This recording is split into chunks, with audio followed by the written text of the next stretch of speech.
Uttar Pradesh Chief Minister Yogi Adityanath is interacting with entrepreneurs at the Dialogue with Young Entrepreneurs event held in Lucknow on Monday. We have a live feed coming in, so let's have a look. बड़े पैमाने पे लोग उससे जुड़ रहे हैं।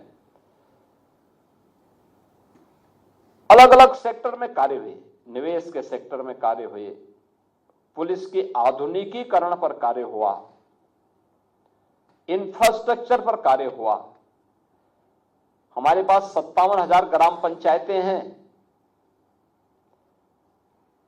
हर ग्राम पंचायत में हम लोगों ने 5 से 6 नए रोजगार का सृजन किया है और गांव के ही व्यक्ति को वहां नौकरी दी, कहीं बाहर के व्यक्ति को नहीं। गांव का जो योग्यतम व्यक्ति होगा उसको हमने कहा वहां गांव में काम करेगा। और हर प्रकार का कार्य, साफ सफाई के कार्य से लेकर के बैंकिंग तक के कार्य को, कंप्यूटर ऑपरेटर से लेकर के गांव के ट्यूबवेल ऑपरेटर तक, ये सारा कार्य गांव का ही व्यक्ति गांव के अंदर कर रहा है। तो लगभग 6 से 7 रोजगार का सृजन अकेले हर ग्राम पंचायत के अंदर, गांव के अंदर हो रहा है। गांव आज आत्मनिर्भर हो रही है।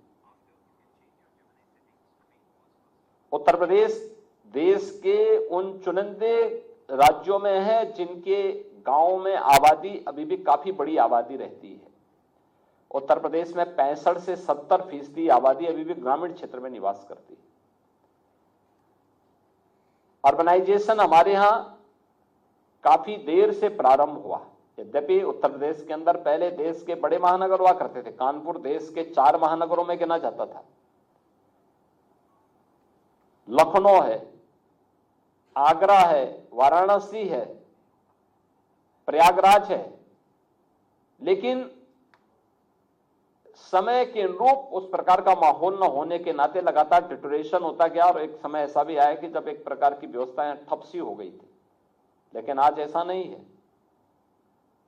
आज तो उत्तर प्रदेश के महानगर एक नई दूरी तय करने के लिए उतावले दिखाई दे रहे हैं। अर्बनाइजेशन तेजी के साथ बढ़ा है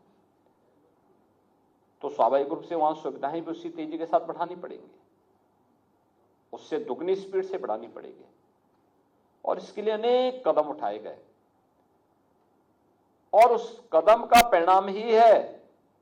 आप मुझे बताइए कि अगर हम लोगों ने प्रयागराज सिटी के अंदर आधुनिक इंफ्रास्ट्रक्चर नहीं दिया होता तो क्या ये 15 करोड़ लोग 3 दिन के अंदर प्रयागराज में, क्या उस लोड को, उस प्रेशर को बर्दाश्त कर पाता?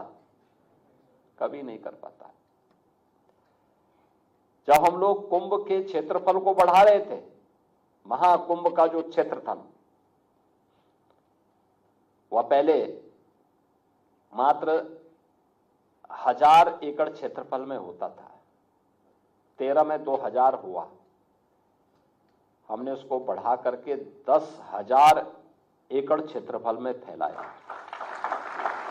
तो लोग कहते थे, उस समय लोग कहते थे कि ये सब क्यों किया। ये जो आरोप प्रत्यारोप करने वाले लोग हैं ना, ये लोग तब कहते थे इसकी आवश्यकता क्या है, ये पैसा अनावश्यक पानी की तरह बहाया जा रहा है।